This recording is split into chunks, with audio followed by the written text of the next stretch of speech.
can't deal with it. We are in process of developing a whole series of techniques to get people actually to love their servitude. We face a hostile ideology, global in scope, atheistic in character, ruthless in purpose, and insidious in method. For we are opposed around the world by a monolithic and ruthless conspiracy that relies primarily on covert means for expanding its sphere of influence. To change the minds and the attitudes and the beliefs of the people to bring about one world socialist totalitarian government. The potential for the disastrous rise of misplaced power exists. It has patterned itself after every dictator who has ever planted the ripping imprint of a boot on the pages of history since the beginning of time. If you can get people to consent to the state of affairs in which they are living, then you have a much more easily controllable society than you would if you were relying wholly on clubs and firing squads and concentration camps. Tools of conquest do not necessarily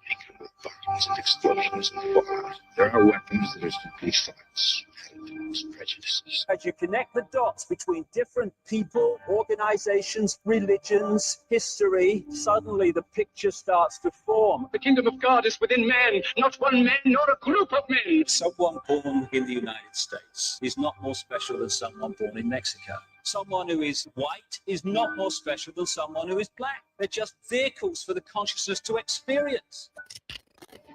They do not want your children to be educated. They do not want you to think too much. It was learned that the aliens had been and were then manipulating masses of people through secret societies, witchcraft, magic, the occult, and religion. They reach into our children in music, television, books. Prey on children's innocence. How can I disprove lies that are stamped with an official seal? So if you have the opportunity to stand next to one of these machines, it feels like an altar to an alien god. Genetic power is the most awesome force the planet's ever seen, but you wield it like a kid that's found his dad's gun. The Army Air Forces has announced that a flying disc is now in the possession of the Army. Too many others know what's happening out there. And no one, no government agency has jurisdiction over the truth. Any state, any entity, any ideology that fails to recognize the worth, the dignity, the rights of man, that state is obsolete. A case to be filed under M for Mankind in the Twilight Zone.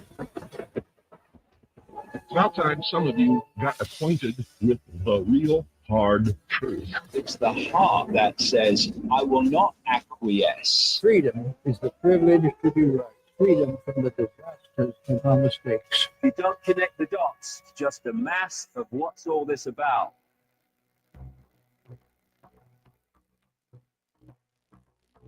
You are listening to the Secret Teachings Radio.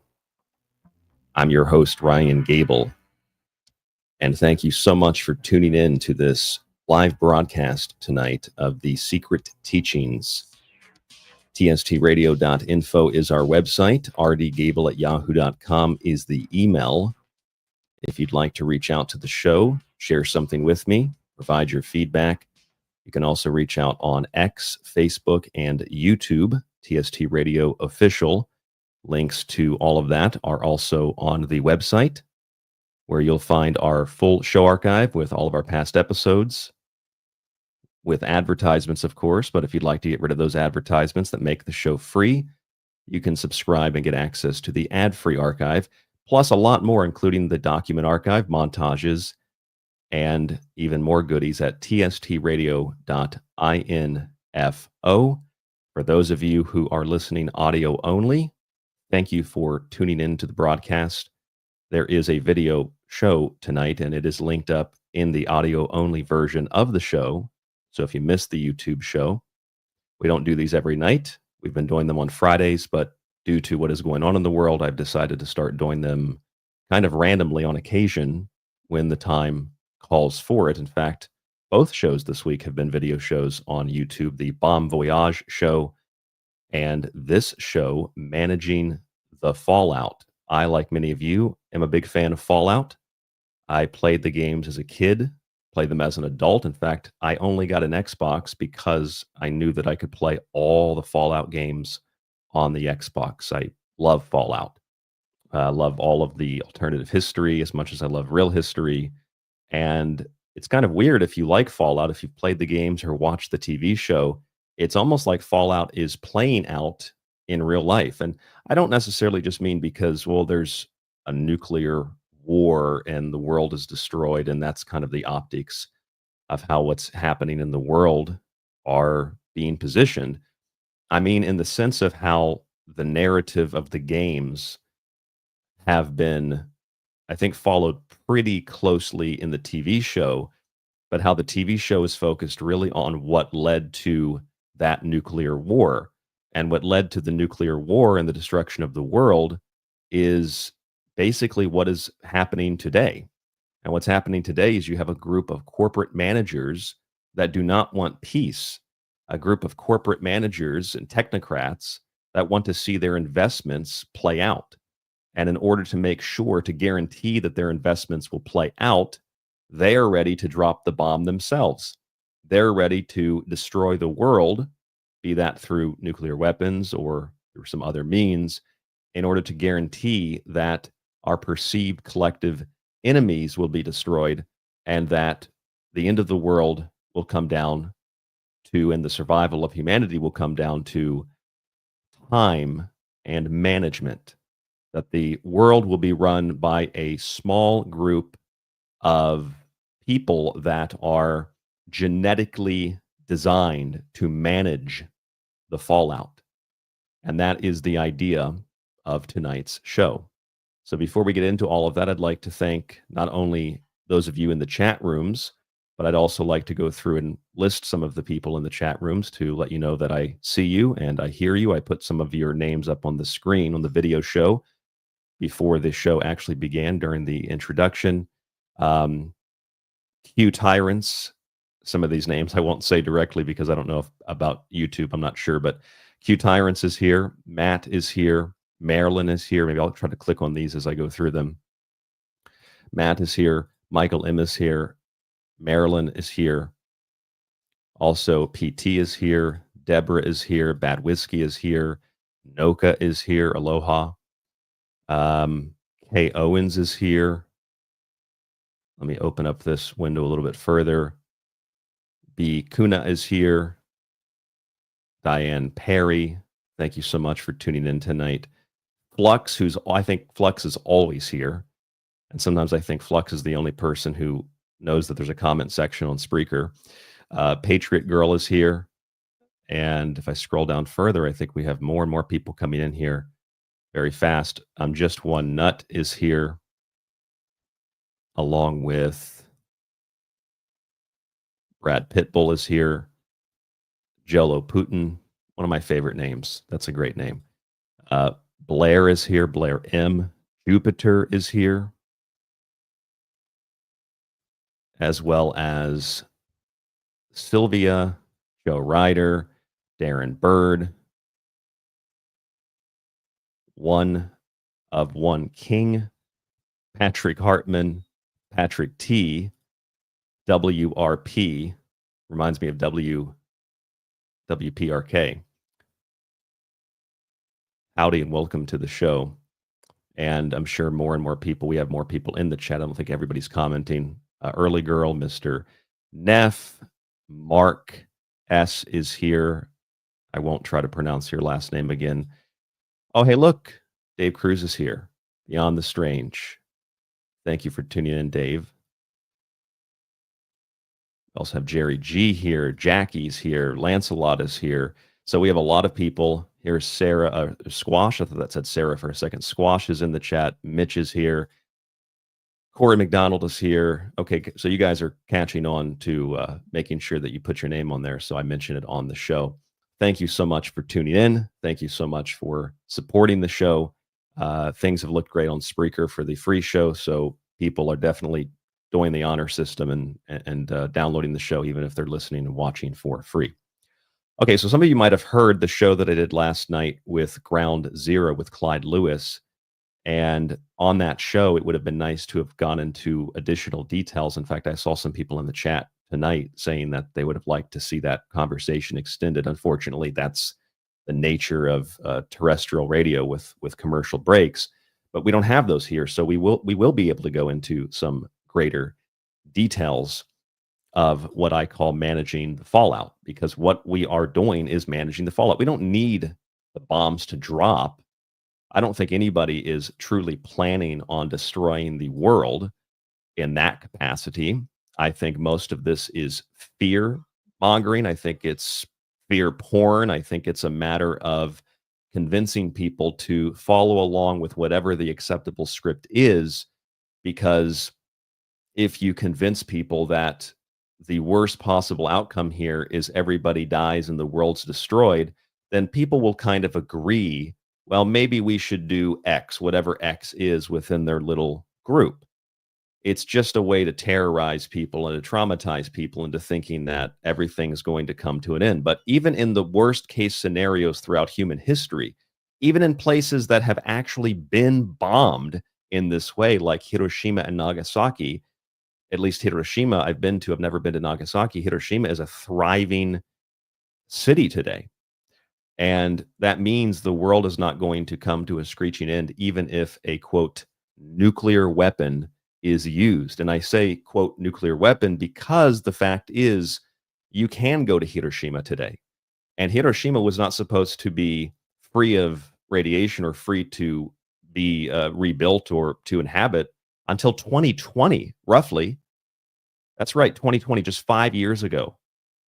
And yet it was rebuilt almost immediately. In fact, if you go to Hiroshima, there's a tower very close to the epicenter, close to the bomb dome, and they have this kind of, it's not, I think it's like more of a computer screen more so than it is augmented, but they kind of show you press the button and it takes you through the timeline, the time lapse of right around the time the bomb was dropped, and then how the city was rebuilt immediately after, and then how things have progressed to this day.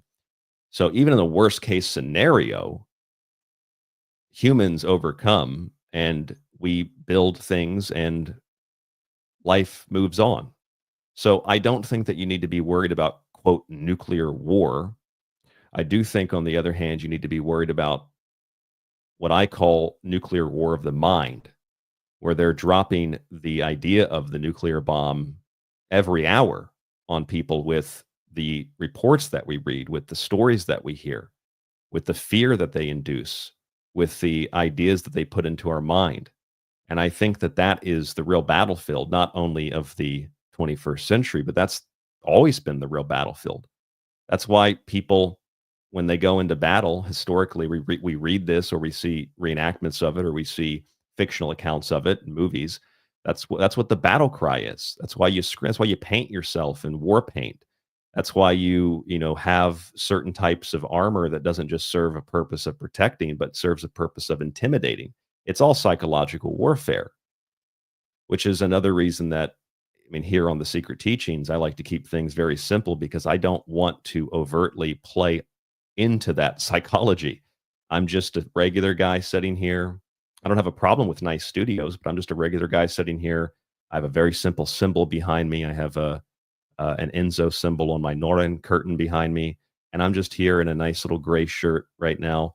And I don't need all the fancy stuff, because I think it distracts us from the point. And the point that we're trying to get to, in my estimate and my opinion, in terms of the will that I'm projecting and what my goals are, is to completely cast off virtually everything that we hear about anything and start asking some really critical questions.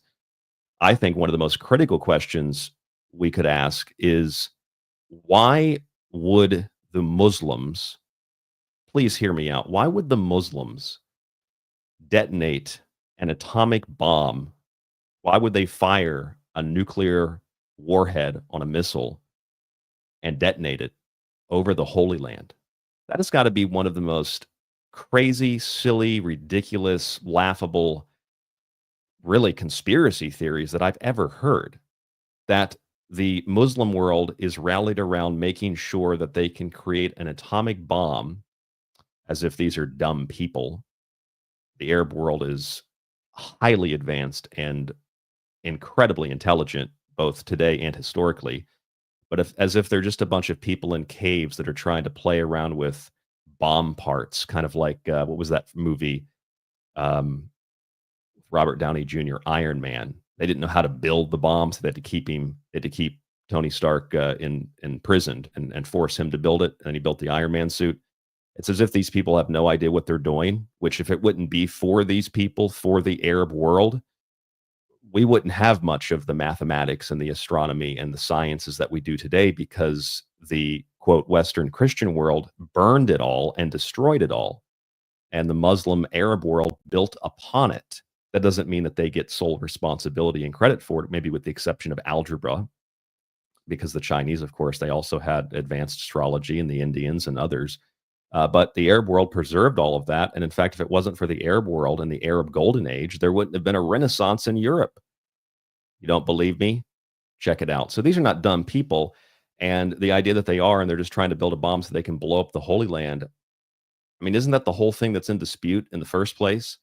That, in fact, if you read what Osama bin Laden, the CIA plant, who did have his own opinions, like, didn't Osama bin Laden say that the main issue is that the United States and Britain have worked tirelessly to drive the Muslims from their land, and that's the reason that they hate us? Now, that doesn't mean Muslims haven't gone on conquests, but let's try to understand where the other side is coming from. And regardless if you want to do that or not, or you choose to go into the history of that, the fact is there's no logical reasoning behind the idea that the Muslims, what are they going to drop a bomb on Al-Aqsa? That's got to be one of the dumbest pieces of propaganda ever uttered by anybody ever. Propagandists like Joseph Goebbels or Ilya Ehrenberg, was the communist Russian Jewish propaganda czar of the communists in Russia, who said that if you haven't killed a German today, then you haven't lived a day. And that was the goal, was to kill Germans and not to defeat Nazism, because Germany was a threat to the economic powers of Europe and Russia as well. But that's neither here nor there. The point is, these propaganda ministers are turning in their graves, because that's just really dumb propaganda. So what the Jews want to destroy Al-Aqsa and rebuild the temple, and that makes the Muslims upset. So the response that the Muslims would have is to drop an atomic bomb on Al-Aqsa. You know, it's like, think before you speak. You know, think about these things for a moment. They don't make any sense. And that's just a singular question that I could sit here for the next 2 hours and use to completely dismantle. I'm not even a smart guy. I'm just trying to think critically here. I don't have insiders, or I don't have some important scholarly background. I just read books, and I think it's really dumb that anybody would say that the Muslims are going to detonate an atomic bomb over the Holy Land. It's as holy to them as it is to the Jews. In fact, one could argue it's even more holy to them than it is to the people that are called Jews today. And as a matter of fact, I'm sure that you've probably seen this before, but like you know that the supreme leader of Iran, I know I've pointed this out on at least one occasion, but you know that the supreme leader of Iran was and is a big fan and a big defender of Jesus. In fact, he's such a big defender of Jesus and Christianity that you could argue, in fact, I have argued, not just for the purposes of being sarcastic or almost like a righteous troll, but I've argued that the supreme leader of Iran is actually more Christian and Jewish than Netanyahu is. In fact, we can say that with almost certainty, that the supreme leader of Iran is more Jewish and Christian than most Jews and Christians are. And I can prove that to you. That's not just my opinion. I can prove it to you. In fact, I posted this on social media with screenshots of the articles, and here's one of them. This is the article about Muslim leaders condemning the disgraceful Olympic scene because it offended the Muslim world as much as it offended a handful of Christians who actually had the spine to say that they were offended by it. And why wouldn't some Christians have the spine to say that they were offended by it? Well, it's pretty simple. Because the people that did the offending were fat Jew queers. And that's not a joke. That's literally from the Jewish Chronicle. Barbara Butch, the DJ that portrayed Jesus, was a love activist and considers herself to be a fat Jew queer. That's her own words. That's how she describes herself as an activist. And the other one was this guy named Thomas Jolly, who got his Jewish lawyers to sue people for claiming what the Times of Israel reported, and that is that the guy who ran the Olympics was another LGBTQ plus icon who is a gay Jewish guy. Okay, so the supreme leader of Iran literally is more defending of Christ than most fake Christians who don't even know, like Ted Cruz said, where exactly in the Bible it says that he's supposed to defend Israel with his life, and he's supposed to defend Israel by being elected to represent the people of Texas. I know that's a shocking thing to say, but it's only shocking because you've been conditioned to ignore, to dismiss, and to, in fact, not just ignore and dismiss. You've been conditioned and programmed to mock, criticize, and damn, like damnation, to damn anybody who dares to suggest such a thing. Okay, so that's an important thing that we need to understand to begin with. We also need to point out some other really interesting points that I think revolve around the idea that it's absolutely absurd that the Muslims would want to nuke the Holy Land. It's just one of the most ridiculous things that I think has ever been uttered in the history of mankind. That's just so dumb, so dumb. But we need to look at two other things that are really important too. Things that, yes, I brought up on shows before, but need to be said before we go any further tonight and get into the management part of this whole thing.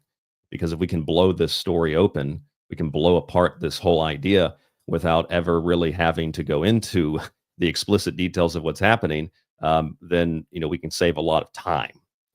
Okay, and so here's an example. I pointed this out before, and you don't have to believe me. You can just type it in yourself. This is from the digitalquran.com. This is what the Quran, I'm not saying that I agree with everything in the Quran, but I'm saying that the Quran actually teaches that you should not commit suicide.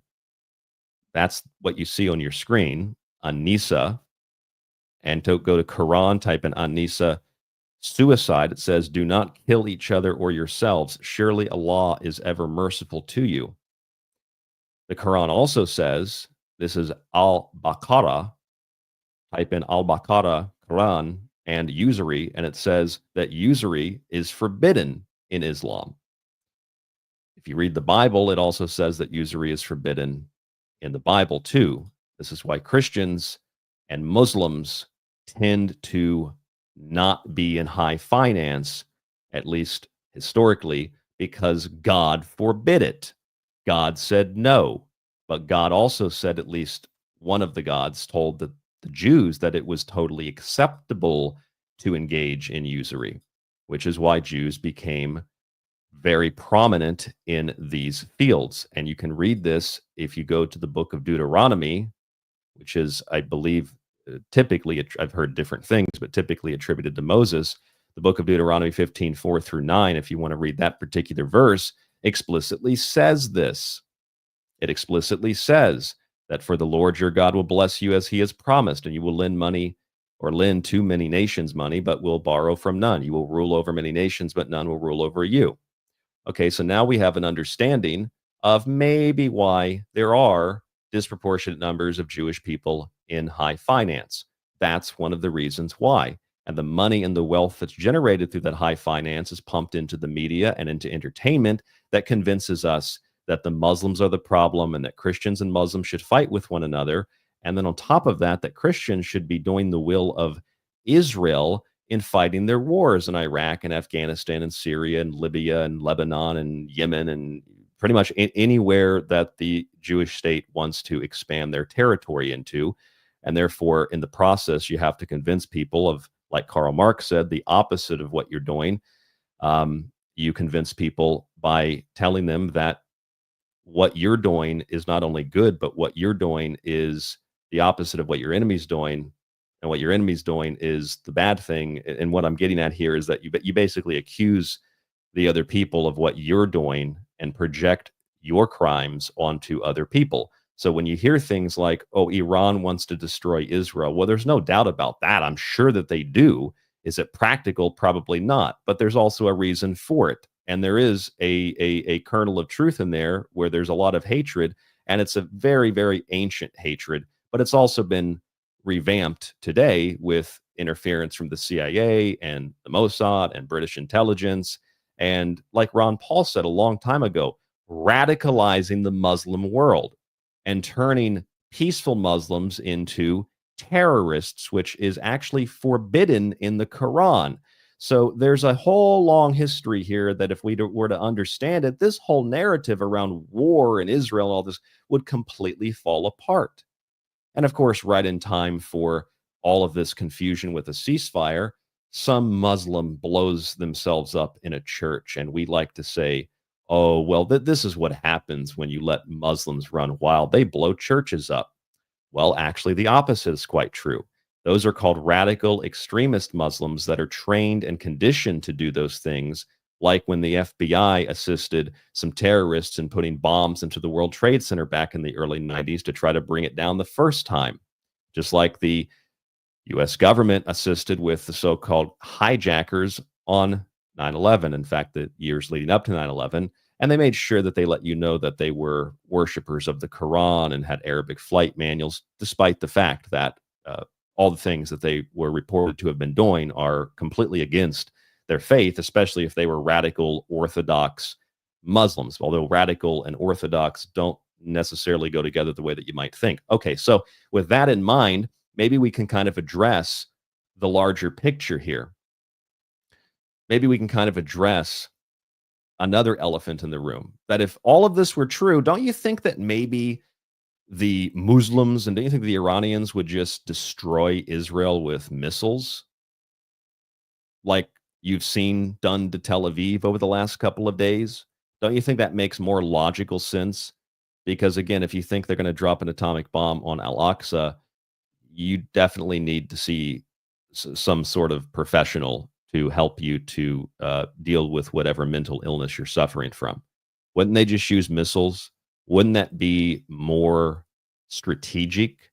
To me, none of this makes any sense. Okay, so let's get into the explicit details. There's supposed to be a ceasefire, we heard, right? We heard about a ceasefire. There's a ceasefire. And you know what the first thing I read about the ceasefire is that the ceasefire was a staggered ceasefire. Now, let me tell you how this went down for me, okay? You might have heard my show last night. I recorded that a day before. You heard us on Ground Zero last night with Clyde talking about all of this. When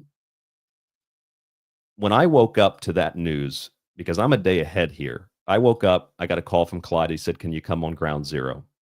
And I said, what time? We talked about it. We worked it out and we got it set up. But when he told me he said, did you hear about the ceasefire? I said, no, I literally just woke up when he called.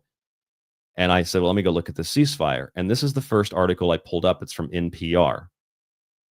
And I looked at the NPR article, and it says in the article that the peaceful ceasefire is a staggered ceasefire. And I thought, okay, I probably should go learn about what a staggered ceasefire is. I assumed I knew what it was because if it's staggered, it's not complete, right? It's not full. And that's exactly what a staggered ceasefire is. A staggered ceasefire is an informal ceasefire. So then I thought it was a little bit strange that in the next statement, the president, although I'm questioning whether or not he actually wrote most of this stuff, the president says it's a complete and total ceasefire, which is not really that accurate if you're defining a staggered ceasefire. So I got really confused, and that piqued my curiosity. I thought, how can it be a staggered ceasefire, but also a complete and total ceasefire? That doesn't make any sense at all. Just like Muslims dropping an atomic bomb on Al-Aqsa. That doesn't make any sense either. So I went to do some more research. And then as I'm doing the research in real time, I start seeing stories about how, well, the Iranians didn't actually know about the ceasefire. And as I was reading that, I was also thinking at that exact moment, what if the ceasefire was a fake story? What if the man who campaigned on exposing fake news was himself guilty of utilizing, of of expelling fake news. In a sense, that's kind of what I thought, that maybe Iran had no idea that there was a ceasefire, and that maybe the goal was to convince the Western world in particular, oh, there's a ceasefire, but Iran doesn't know about it. And so they keep firing missiles. And then it's like, oh, now we need to do a regime change. These people are just so unreasonable. Then I heard, oh, Israel didn't know about it either. And then I thought, okay, so what is that supposed? I don't understand. What did the Israelis, what Trump just by himself said there's going to be a ceasefire, and the Israelis didn't even know about it? And I started thinking, okay, I don't frankly think that the president is in control of any of this. I don't think that a lot of what and I don't support Trump for the most part. Most of you know this. I didn't vote for him. So that's not why I'm saying this. I'm saying I don't think the man is this smart in political terms to be able to do the kinds of things that are being done with the statements that are being made. I think he's a smart guy, but I don't think he's this smart. This has intelligence agency written all over it. This has like talking point scripts written by the Mossad written all over it. It reeks of that. And so you read these statements and the confusion, and that is exactly how the Mossad wages war. They do it through deception. That's their motto. Through deception, we wage war. Then I started thinking, well, maybe Trump, maybe he had a ceasefire agreement. You know, at least they were discussing it, and he just was premature about it and thought that making the statement would make the parties just stop fighting. And then I thought, well, okay, well, that and the previous thing would kind of imply that the president really does want peace, which I frankly think that he as a person does. But they're playing on his ego, like the devil offering you wealth or women or men or whatever it is that you want. And most people taking it as opposed to Jesus rejecting it as having already he already has all the great wealth, and it already is the prince of this world, the king of this world, if you will. So Trump has an ego, and they're playing on this. And I think Trump wants the Nobel Prize. He's already been nominated for it. I think he wants the Nobel Prize because by his actions, that seems to be the thing that he's been promised in exchange for supporting this. And I also think that, like a lot of people, no offense, because I'm a young guy and I don't really know a lot about technology, to be quite frank with you, but I think that he's an older guy who doesn't necessarily understand technology, with the exception of how to fire off a tweet. And I think that when he was showing the Mosaic information, which is really the main core of tonight's show, the Mosaic information on the Iranian nuclear missiles, that mixed with the propaganda and the Christian Zionism in his administration and the $100 million, which will get you a lot, that Mary Madelson gave him, and played on his ego and said, "You are savior of Jewish people. You are savior. You are Messiah. You know, here's my friend. He's going to come on stage and tell you about how good I am." That demonic parasite, whatever that is, that possesses that physical body that we call Mary Madelson. I can't do her voice because I'm going to lose my voice if I do that too much. He is president. We love Mr. President. It's like a demonic Marilyn Monroe. Mr. President, Mr. President. That's a demon speaking. Okay, so I'll let me stop there. Okay, the point is, I think they're playing on his ego, and I think that they promised him to be the savior of America in exchange for America running the New World Order. And I think they promised him, you'll be the recipient of the Nobel Prize, which is really meaningless and worthless, because didn't Obama get a Nobel Peace Prize?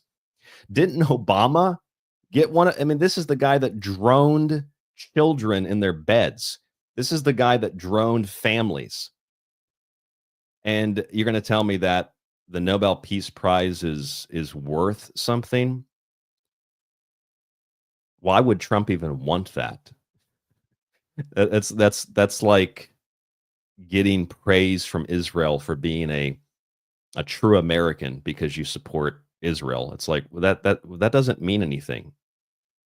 Why would he want? Maybe that's just the ego speaking. But you want the prize that was given to the man who invented what it means to be a drone, like quite literally what it means to be a drone.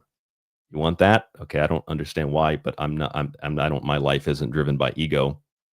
Although I have admittedly taken several victory laps about I never made a prediction, but I told you that there would not be war through Ukraine and Russia. There would be war with Iran and Israel, and it's going to be a lot more complex than you think. And I even said that on social media. As a matter of fact, I posted that on Facebook on the 16th of June. I said, if peace comes about through war, then Trump, who greenlit the operation, will be painted as the savior of Israel, just like Adelson predicted. It would be a double ruse, lying to Iran, bombing them, then stepping in to grant fake peace. They are creating biblical prophecy to strip Muslims and Christians of their faith. I published that on June 16th on, I think, Facebook and X. So I'm not really predicting the future here. I just think that the playbook is so utterly naked that you really have to be like lullaby blasting the heater like Peter Griffin in the car asleep to not see what is happening here. So that is the first thing that came across my radar when I started looking at this when I first got up and was preparing my day and got ready to go on to ground zero last night. It's not a complete ceasefire, and it turned out that there really wasn't a ceasefire at all, which, you know, for a lot of people has to be really confusing, because most of the Trump people were probably pretty happy deep down inside that they could also cease fire. And the things that they could cease firing would be the justifications for the conflict. And those justifications included, well, Obama did a bunch of stuff without congressional approval, so no big deal. And I thought, scratching my head, really? That's the argument? I got into it. It was actually a relatively decent discussion with a guy named Shondo who does the Florida Man radio show. And he said something about Obama, you know, doing a lot more than what Trump did. And I said, but that doesn't make it legal or moral or ethical. And I said, I'm not an Obama supporter. And that's what these people do. They just, well, Obama did it. In fact, that's identical to what happened to me when I lived in Boise, Idaho. I used to have one of those Hillary Clinton for prison shirts. And I'll never forget this. I walked out of my apartment. I was walking to the Green Belt, which is the big path that goes around the city of Boise. And a woman stops me and she goes, and of course, yes, she was like 300 pounds and had weird hair. She looks, she's like, you know, Bush did bad things too. And I said, yeah, he should be in prison with Hillary Clinton. And then she didn't know what to say. And that's kind of the same thing with Trump and Obama. It's like, Obama did bad stuff too, you know. Yeah, I didn't vote for him either. Okay, so this dichotomy and these fallacies, they don't work. You know, just like the term anti-Semitism, it doesn't work on me. I'm an anti-Semite, really? Okay, you're an anti-Gentile. I'm an anti-Semite, really? I don't hate Muslims and Arabs. All right? So I'm not an anti-Semite. These terms don't work. I don't care what Obama did, because as far as I'm concerned, the man should have been prosecuted and put in jail as well. But Congress is cowardly, with few notable exceptions, like Thomas Massie, who now, because Thomas Massie has opened his mouth too many times, the Trump administration has created a pact with a conservative Jewish group to oust this man. Did you know that?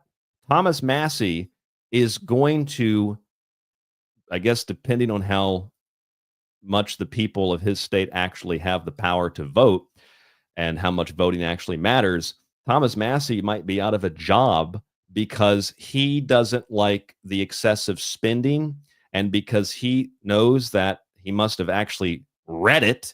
The big, beautiful bill talks about suspending states' rights, and he also knows that it's a waste of money, and he also knows, like he posted on social media, that this is war and that it's unconstitutional. And you can say, well, what about the War Powers Act? That's what people always used to say about Obama, too. And I remember a couple of years into the War Powers Act, I decided, okay, let's do a show on it. And I sat down and explained to people, because You know, I guess I'm the only person that does this. I'm being sarcastic. A lot of people do it, but nobody cares because it's the truth. Many of you know this. You can only do certain things under the War Powers Act within a 60-day time frame. And then once we reach 60 days, and it was 120 days, 180 days, 240 days, 300 days, several years, people stopped using the War Powers Act as justification because the Mockingbird media couldn't use it anymore because the whole thing was, well, they have 60 days to do it. And then when 60 days were up, they had to come to some other justification. He's the president. He can do whatever he wants. He's the executive. And then they just ignore that whole part about Congress declaring war. So Thomas Massey posted this on social media. He said, when two countries are bombing each other daily in a hot war and a third country joins the bombing, that's an act of war. Yeah. I'm amazed at the mental gymnastics being undertaken by neocons in DC and their social media bots. Well, that's dead on. They are social media bots. Charlie Kirk might as well be a robot to say we aren't at war so they can make war. Brilliant. This is like Ron Paul level stuff. That's absolutely correct. Absolutely correct. And then if you want to go further than that, the same Republicans and conservatives and Trump supporters that were saying we're not involved, we didn't do it, then started justifying things and saying, oh, well, you know, we kind of had to do it. We can't let them have nukes. And they started repeating that WMD talking point again.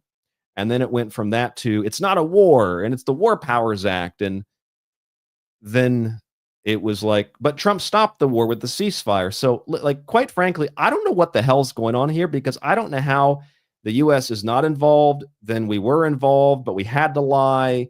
And there weren't nukes, but we have to stop them from getting a nuke. And the AI told us they had a nuke, and we ignored our own intelligence, and we're not involved. And there's 2 weeks, and then we're going to get involved. Maybe we're not sure, and then we're going to do it maybe later. We're not really sure, and then we just do it. And then everybody's like, well, I mean, we had to do it. What are you going to do? It's about peace. It's about making Iran great again, or making Israel great again, or whatever it is. And then it's like, but it's still not a war because the War Powers Act. And then it's like, but then Trump has the ceasefire and that stops the war, but I thought it wasn't a war. So, like, I don't know what the fuck is going on. And I don't think any of you understand or know what's going on either. It's not a war, but it is a war. We've never been at war with Iran. We've always been at war with Russia. We've never been at war with Russia. We've always been at war with Iran. I don't know what's going on here, folks, but it sounds like George Orwell was a prophet, probably because when he wrote that book, the same kind of thing was happening in his day. War was peace. We have to bomb them to have peace. Ignorance was strength. What does that mean? I don't think you've ever seen a better example of ignorance is strength than the kinds of things that you've seen, the mental gymnastics that you've seen of Trump supporters and conservatives and even some liberals, like seals jumping through hoops in a performance at a zoo or something, or an aquarium, telling you contradictory things, telling you it's not a war, but he stopped the war. Like that's ignorance. That's really profound ignorance. And they think that gives them strength. See, he is the peace president. That doesn't give you strength. You don't get to be that incredibly wrong and then take credit for being that incredibly wrong. That's psychotic. That is insane. Okay, that's crazy talk. So when we go through all of this, we should also mention that the United States had actually discussed, this is not a joke, had discussed considering the use of tactical nuclear weapons against Iran. That was June 20th. Tactical nuclear weapons. Yeah, that's really peace. Well, it wasn't Trump's idea. It was a bunch of people that came to him and said, we got to use nukes. I don't care whose idea it was. It's insane. And then we went from tactical nukes to there's a peace deal to there's not a peace deal. So again, I'm really confused about this. Okay. Again, the thing is, you don't get to start a war, which is admittedly what it was because Trump said he stopped the war. So you don't get to start a war and then claim that you're the bringer of peace. That is peace and war and peace. War is peace. you don't get to do that and then claim to not only bring peace, but to be a hero who brings so much peace that you deserve the Nobel Peace Prize. Like, I mean, at base minimum here, what we might actually be looking at is a person who literally started a war to get a Nobel Peace Prize, which is like Obama-level psychopathy. Trump called it a war. Officially, Iran will start the ceasefire, and upon the 12th hour, Israel will start the ceasefire, and upon the 24th hour, an official end to the 12-day war will be saluted by the world. I thought it wasn't a war. But then Trump said it was a war. But then his supporters said it wasn't a war. And then they said, oh, actually, it is a war. I don't know what's happening here. It feels like some kind of simulation. It feels like some kind of sketch show. It feels like some kind of joke.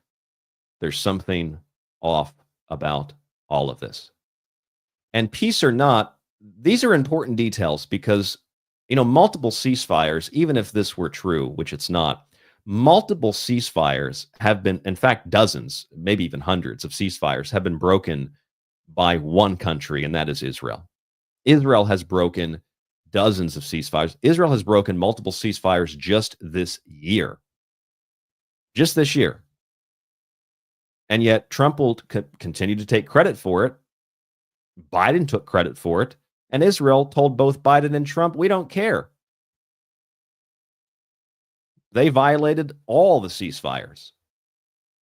I mean, they've violated, it's like in the hundreds of ceasefires that they've broken.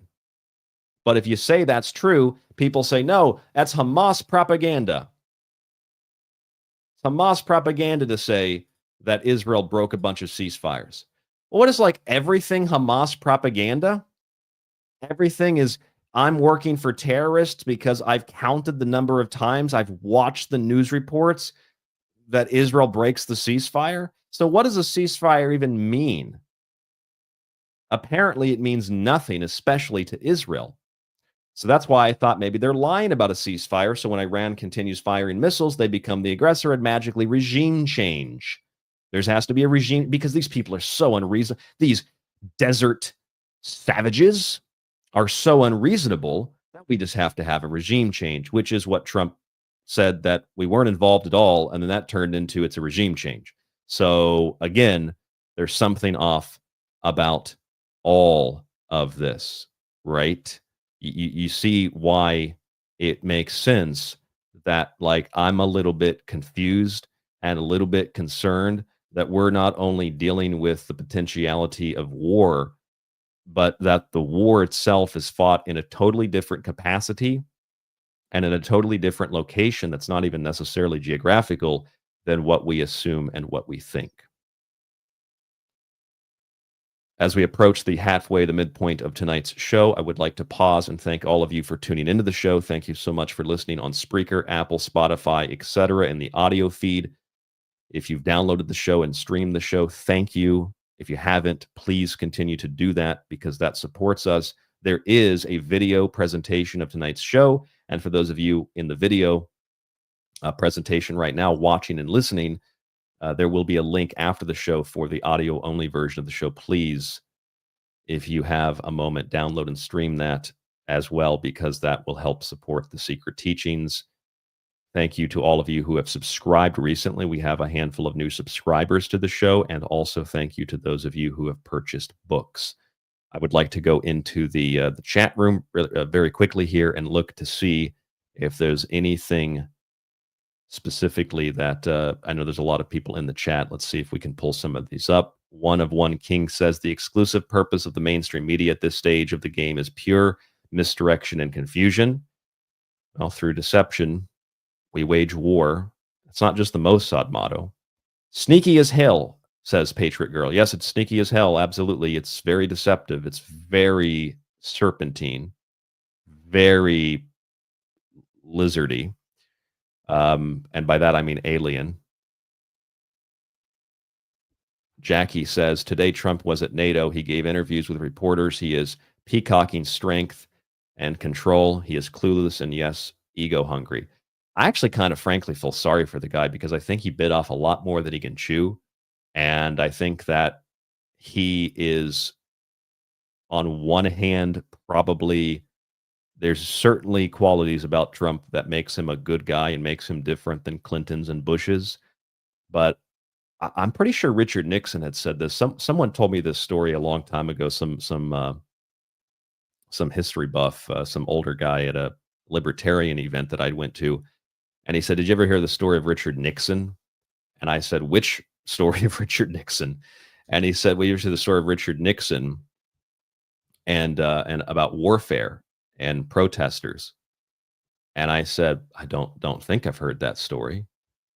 And they said, "Well, the story goes like this: Richard Nixon got into a discussion with a Vietnam protester, and Richard Nixon, as we, if you didn't before, now know, was not the most evil president in history and knew where the bodies were buried and wanted there to be an exposure of the Kennedy assassination. And also Richard Nixon knew that virtually the entirety of the media was run by a Jewish cabal. And he had said that. In fact, there's an audio recording of it. You want to hear it? I play it for you real quick. Also, the media.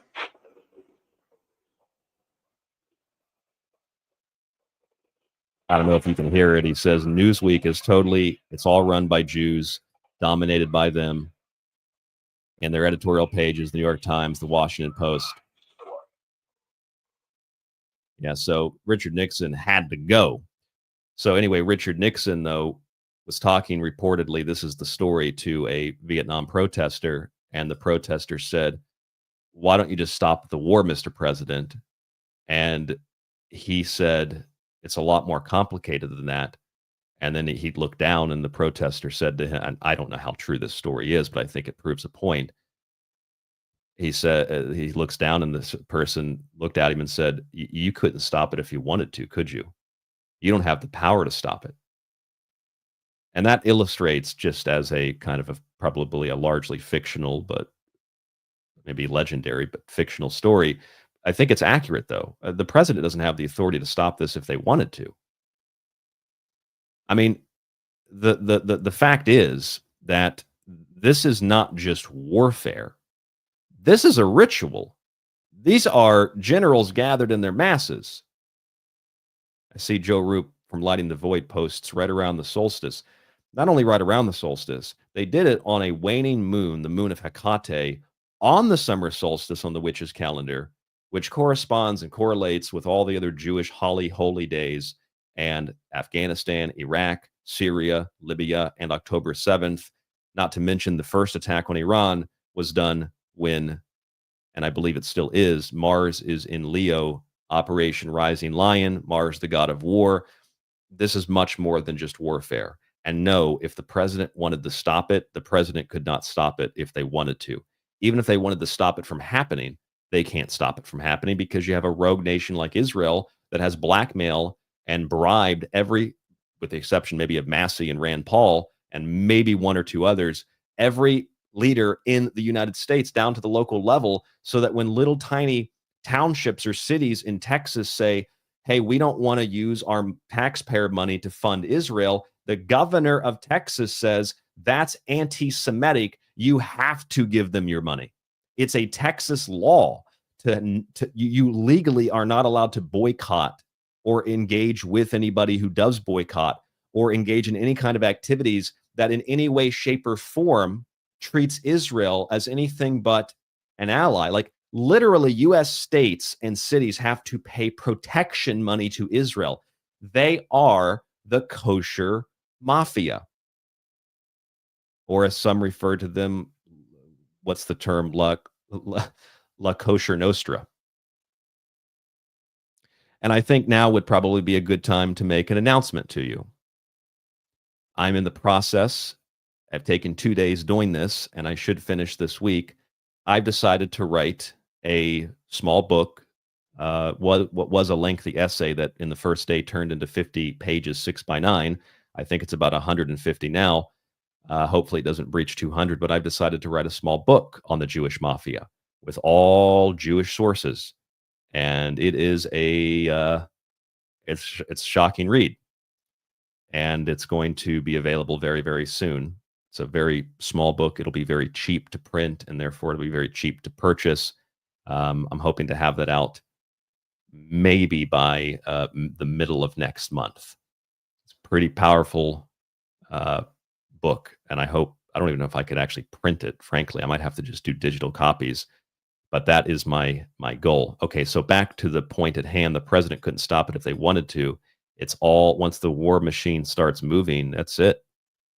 You're not going to stop it. It's going to continue on and on. In fact, it's never really stopped. That's the thing. It's never really stopped.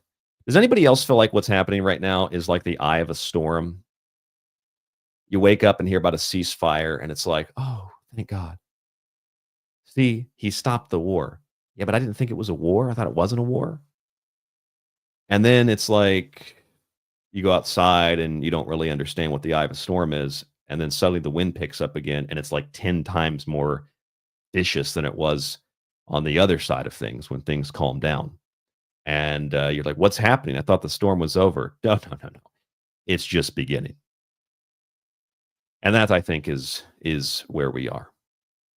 And it all fits into the manufactured prophecy about peace and Trump being the Messiah. And I don't think he thinks that, but I'm pretty sure that, when you got Mary Madison in the White House being like, Mr. President, you are savior, you are Messiah, we love you so much, you saved Jews in America.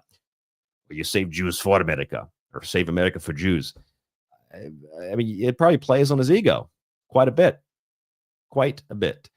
See, let me just make this statement as we approach the midway point, and then we're going to get into the manufactured and the management of the manufactured fallout.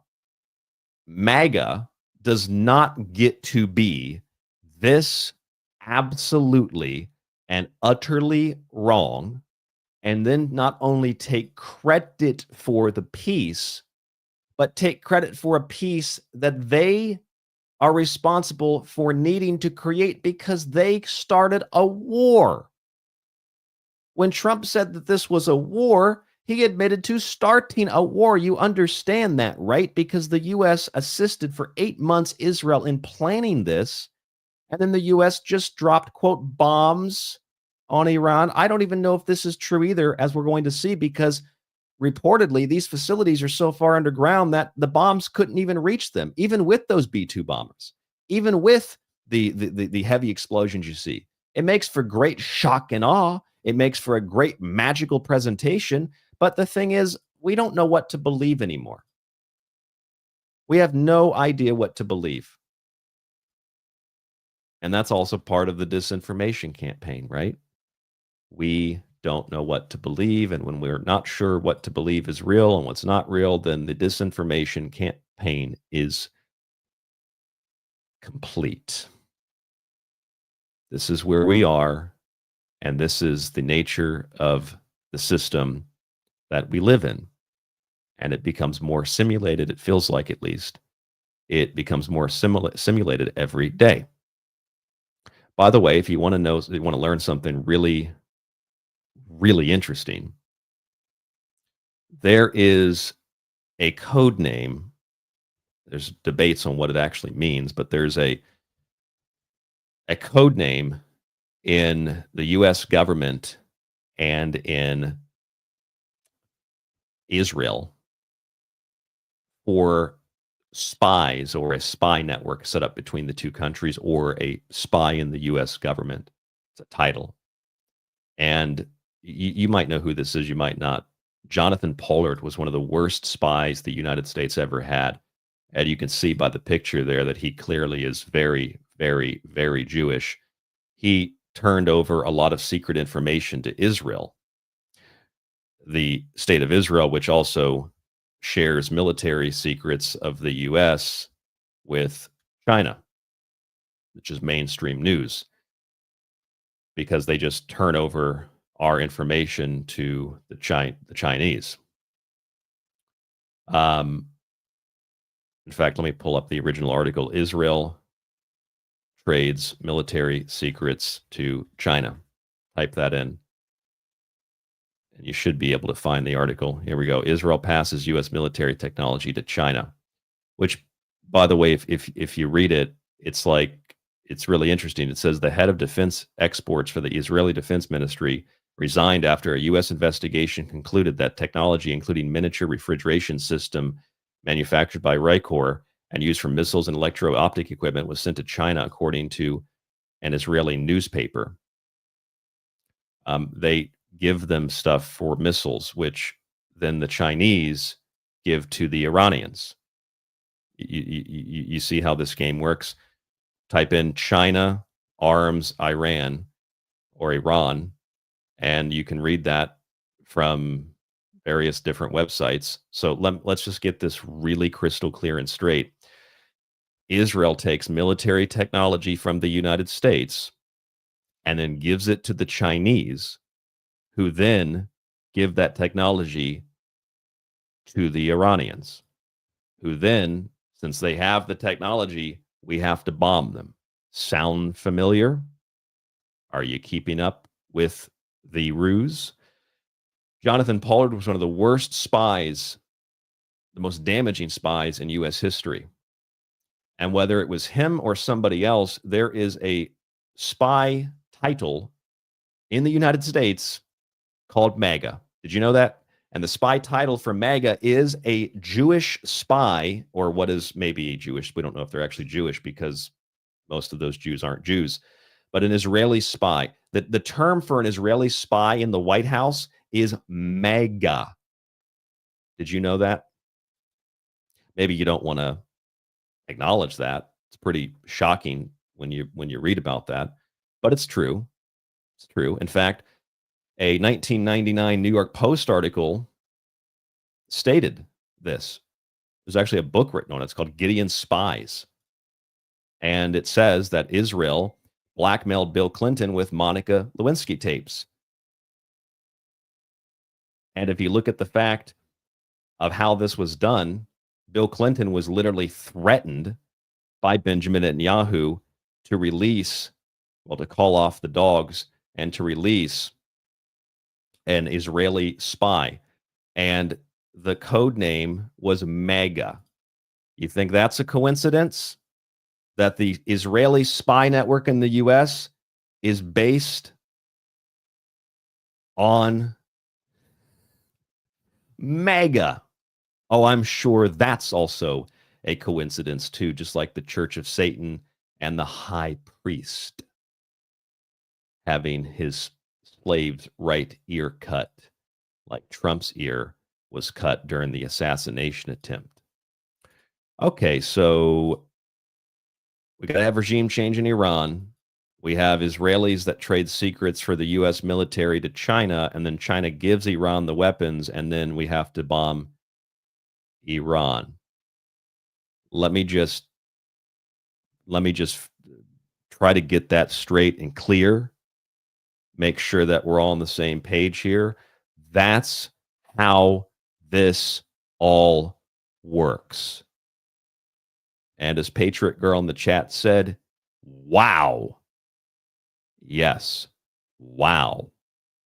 MAGA. MAGA, MAGA, MAGA. I thought MAGA, by the way, was make Israel great again, not make Iran great again. I think that's kind of a Freudian slip. Although, as Rabbi Shmuley said, we do live in the United States of Israel. He actually said that. So, again, that's the position that we find ourselves in. Okay, so MAGA does not get to be this just unbelievably wrong. And then not only take credit for a ceasefire that's not real, but then want a Nobel Peace Prize for their Caesar Augustus. You're out of your damn minds. Out of your minds. We can also ask this question. Not only why would Iran drop nuclear bombs on Al-Aqsa, but why can't Iran have a nuclear weapon again? Oh, they want to destroy Israel. Why couldn't they just do that with missiles? Why can't they have a bomb? Oh, they're crazy. Okay, well, they're allied with China, North Korea. They're allied with nuclear nations, Russia. So that would mean that That would mean that maybe they could just get the bomb that way.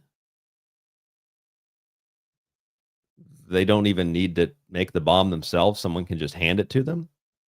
And if they weren't making a bomb, I'm pretty sure if I was the leader of Iran, when I was done defending Jesus, I would probably say, you know what?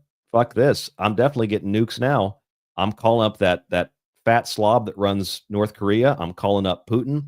I'm calling up anybody who's willing to send me a nuclear weapon. And I'm asking for several of them because my country's under attack. The whole world saw what happened, and I need to defend myself. That's what I would do. And I think that's what the artificial intelligence has found as the way to justify carrying out what's been carried out. Yeah, Iran probably didn't have nuclear weapons, but they're going to have them now. And what reasonable, even psychotic, what reasonable or psychotic country would not want nuclear weapons after what just happened? You understand that the United States allowed Israel to kill the top peace negotiator, right? They killed the main negotiator of peace. They slaughtered them on the original attack on Friday the 13th at 3:30 in the morning, the witching hour. Another part of the ritual, right? Sure, that's all a coincidence. They slaughtered the guy that was negotiating peace during the peace talks and then said, we had to. They had a bomb. When our intelligence said otherwise. But see, they weren't based on human intelligence. They weren't basing this on human intelligence. They were basing this on what artificial intelligence was telling them. They were basing this on what computer algorithms were telling them. And the computer algorithms said, okay, well, and this is what I think happened. Okay, well, what's happening in order to create the outcome that we want, because these algorithms they're Israeli algorithms. It's the Alex Karp Palantir company. I think they said, okay, in order to create the outcome that we want, we program this thing to give us the outcome. It's going to run the simulation. Okay, what we need to do is we need to kill the top negotiator of peace. Okay, that's what we need to do, to kill the top negotiator of peace. Once we kill the top negotiator of peace, then we're going to create the justification through the media that we had to do this because Israel and the United States were threatened by Iran having a nuclear weapon, which our intelligence said they didn't have, of course, but it said, okay, so now you're going to do this, and you're going to tell people we had to do it. We had to defend ourselves. And then after you get through all that, and the U.S. says, oh, we're gonna bomb them probably because we have to stop them. And then the AI says the next phase will be, because they don't actually have a weapon. Remember, what'll happen is another country will step up and give them the weapon, which I'm 99% sure I said that on a recent show. So they kill Ali Shamkhani, slaughtered him, probably while he slept, assume while he slept. And then they go on with this propaganda tour and this peace tour. And then other countries say, well, based on what happened to you, do you want a weapon now? And that's how they get the weapons into the hands of Iran, or at least the optics of it. And then it's like, well, look, they didn't want peace. Clearly they didn't want peace. They let us bomb them, so they didn't want peace. And clearly they didn't want peace because they didn't agree to the ceasefire, because there was no ceasefire. This is all the AI deciding this. And so now countries like maybe North Korea or Russia or some other country might give them the bomb. Now it's like, well, they didn't agree to the ceasefire. They let us bomb them during peace talks. They let us kill their top peace negotiator. Now it has to be regime change, which is the outcome that Israel wanted, and it's been planned since before Wesley Clark ever saw that memo at the Pentagon. It's part of the plan. Just follow it. It's all part of the plan. It's all part of the agenda. So that's, I think, what's happening. And if you don't understand what I mean by algorithm, you're in for a real treat. Because, yes, I mean algorithm. I mean a computer algorithm. I mean mosaic. I mean this whole thing was based not on human intelligence. It was based on artificial intelligence. And there are numerous articles to back this up and support it. It says, if you go to, I believe, the New York Times and others, U.S. spies said Iran did not have nuclear weapons. If you go to the IAEA report, you'll find that they did not have new programs. If you listen to Tulsi Gabbard, who apparently was gotten to after the fact, they took my words out of context. How did they take her words out of context? She said they don't have it. I don't know. I don't know what you can. How do you take that out of context? Okay, so it's a computer algorithm. That's what it is. It's a computer algorithm. Operation Lion, which also has something to do with the summer solstice, and of course has something to do with the Samson option. Samson is an allegory of the sun, that story. So it's a computer algorithm. And it was being used by the IAEA, the International Atomic Energy Agency. It's called a counterinsurgency AI. That's at the center of all this. And so it's probably no coincidence that just a few months ago, back in August of last year, the guy that runs Palantir, Alex Karp, said the U.S. will very likely fight a three-front war against Russia, China, and Iran. I'm sure that's a coincidence. I'm sure that that's just, some random thing that he thought. This is the guy that laughs about slaughtering people, by the way. And this is the guy that has used Mosaic in a number of other countries, including Ukraine, Russia, and of course, in that place we call Gaza. Which, if you want to learn more about that, you should read the book by Shlomo Sand, the professor in Tel Aviv, who wrote The Invention of the Jewish People, and talks about how there is no exile. It's fabricated, it's made up. It is, like Joseph Campbell wrote, a metaphor. It's not to be taken literally. Okay, anyway, the counterintelligence, counterinsurgency AI was used to predict that this would happen, that they would have a nuclear weapon. Now, I think the irony is maybe it's not that it predicted that they had one, but that they were going to get one, and so we had to act. And the irony in that exists for one simple reason. Because Iran probably didn't have one, and now other countries might offer them a nuclear weapon. So this is how the AI gets the nuclear weapons into the hands of Iran. That's just one level of this. I mean, any rational person would say, look, they deserve to have one. Doesn't Iran have a responsibility and a right to protect their own people? Here's Newsweek. Putin ally says all countries now ready to supply Iran with nuclear weapons. That's what the AI wanted. That's what it wanted. No, Iran didn't have a nuclear weapon, but you better bet your bottom shekel, your bottom dollar, your bottom ruble, your bottom mark, your bottom yen, your bottom whatever, that they're going to have one now. And that's how the AI gets the war started. The one that Palantir programmed it to start. Because Alex Karp adjusted his yarmulke and he sat down and they typed in the prompt. We want war with Iran and regime change. And we also want war with China and Russia. How do we get that? ... We want to start in Iran, and then we want to expand into a greater war, and we want to profit from all of this, which, by the way, their shares are up. I think it's 600% since Trump has taken office, although they were under a Biden too, but they're up like $300 billion just since Trump took office. I'll show you proof of that too. And they typed in, okay, I want to do this, enter. And it said, the machine, responded, I don't mean this literally happened, but figuratively speaking, the machine responded and said, in order to produce a three-front war against Russia, China, and Iran, we will begin by claiming, as we always have, because it is established that Iran has nuclear weapons. You will attack them and claim that they violated the peace talks. This will make you the victim and them the aggressor. Then, after you've killed the peace negotiator to guarantee there will not be peace, then we will continue to bomb them and get the United States involved.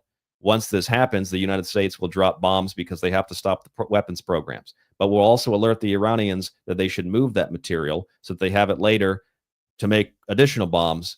And all, because that's what happened. They moved the material.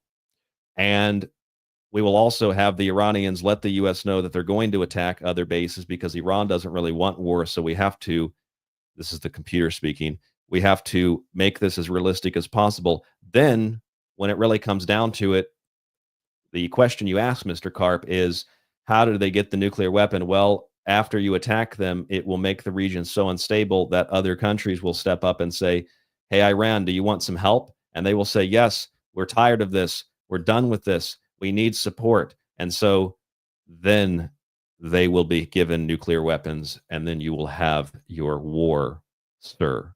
Any other questions? Quite frankly, I've never felt this in 15 years of radio, but this is the kind of thing that I think actually might make someone like me get shot in the head. Well, shot in the back of the head with a shotgun 7 times. This is the kind of thing that might get me Gary Webbed. Because I'm pretty sure that this is the most direct line to the truth that is available on the internet. The only other show was Ground Zero with Clyde Lewis. I have not heard anybody else mention this. I think the AI has directed them to do what they've done, and that's why Trump is saying stuff that just doesn't sound logical, doesn't really make any sense. It's like when you read an article and you know it's written by AI, and there's all these weird symbols and things just don't really make sense. Or when you have a prompt you put in and you put it in wrong and it spits out this weird information, or like it gives you a date and the date's like, let's say it was 1837 and the date comes out to like 18-18-37-777, like it's confused. Yes, I am not suicidal. I am not suicidal. I will not be DC Madamed. I will not be Gary Webbed. I will not be Epstein. I am being quite sarcastic, but frankly, I think this is the kind of stuff that does get people killed because it's factually true, and it's way closer to the truth than anything that's being pumped out by the alternative or other medias. So I think this is what they've done. This is what the AI has instructed them to do in order to get those weapons into the hands of Iran. Iran isn't going to do it themselves, you know? That thing you bought from IKEA isn't going to put itself together. And so how do we get those weapons into their hands? Well, obviously, we had to come up with a way to do it. So here it is. We have the AI instruct us how to do it. And the AI says, do what you did, just do what they did. And then you'll get the other countries that'll step up and make the play. Lancelot in the chat. No, I'm not actually in fear. I'm just kind of joking around, but I do actually think this is the kind of stuff that does get people killed. But no, I'm not actually afraid. By that question, it kind of sounds like you're in the mafia. All right. So, well, Matt, there's no better place to lay low than the land of the rising sun. It's probably the best place to lay low. You know, you can still be a Buddhist over here, right? You can still go to a Shinto shrine. I went to the store the other day. I actually can't even show it to you because the video will probably get taken down. They have like manga and anime books on Hitler. Just random stuff. I just like checkout counter stuff, just random books. There's very limited censorship of that kind of thing over here. It's and I say that not as a fan of Hitler. I say that as a fan of like history. It's nice to not have that level of censorship. I mean, there are things over here that I'm sure are pretty censored, but I hope that comes off the way I intended it to come off. Okay, it's also probably no coincidence that Palantir, maybe I should just briefly recap this in 10 seconds. The whole thing is being run by AI, okay? It's called Mosaic. and it's run by Palantir. That's the same Palantir that predicted 3 front wars with Russia, China, and Iran last year, just a few days after Trump was almost killed and a few days before he was almost killed again. Sure, that's not a coincidence, but some people probably think it is. And then that has resulted in countries wanting to give Iran the bomb. And so it's probably no coincidence further that Palantir, as a company, has just won a number of contracts. They won some contracts back during the Biden administration too, but Palantir won a $1.3 billion Pentagon contract for what? Artificial intelligence in warfare. They won that contract just a few days ago, back in May 23rd, roughly around that time. Palantir agreed to a $1.3 billion contract for 4 years, up from $500 million. And it marks a $795 million difference vote of confidence in, quote, AI-led battlefield operations. They are preparing for war. By the way, they also received a large sum of money back in 2024, about a year ago and change, from the Pentagon under the Biden administration, $500 million for what they call Maven. And Maven is another one of these systems called the Maven Smart System, MSS. The Maven system assists in identifying military points of interest and speeding up the work of intelligence analysts. The problem is, this is the same company that lies through their teeth and also brags about murdering people. The same company that very clearly programs their systems to produce the outcomes they want. And although I didn't say this on the radio show last night, although I did, well, maybe I mentioned it in brief. I was trying to be respectful last night on Clyde's show. I can tell you this on my show because of the nature of this show compared to the censorship and the backlash that might occur if I said it elsewhere. I can say it on my show. These are almost primarily Jews running all of this. So there's an incredible bias in these systems because the Jewish people of Israel, or whatever you want to call it, want regime change in Iran. So yes, Jews are going to program these systems, or Christian Zionists like Peter Thiel, who founded Palantir, are going to program these systems to produce the results that they want, whether that's Maven or it is Mosaic, which Mosaic is, by the way, just a pattern that can produce the end result of total information awareness, which is how Palantir started with DARPA and the NSA and CIA money to the tune of $2 million to create a pattern of information that can allow them to predict future events, to preempt the future. And we know that Vice President J.D. Vance, who I think wears eyeliner, I'm not quite sure. He is a very bizarre character, but no, he's a family man. Oh, he's a great guy. Such a great guy. Yeah, such a great guy that was put into power by a vampire Christian named Peter Thiel. J.D. Vance and Peter Thiel have a long-standing relationship, and Peter Thiel is the guy who founded Palantir. And because he's a big fan of Lord of the Rings, that is Saturn, he named it after those scene stones. By the way, it was also founded by Stephen Cohen, Jewish, Alex Karp, Jewish, and I don't think Joe Lonsdale is Jewish, but two of the founders were Jewish, and I don't know about Joe Lonsdale, but I know Peter Thiel's a Christian Zionist. So you're going to sit there and tell me that these people are not biased? Here, let's ask Grok. If you put in the right prompt, Grok will give you the answer. Who created Palantir, the company? The names of the people. All right, let's do that and see what Grok tells us. Palantir was founded by Peter Thiel, Nathan Gettings, Joe Lonsdale, Stephen Cohen and Alex Karp. How many of these founders are Jewish?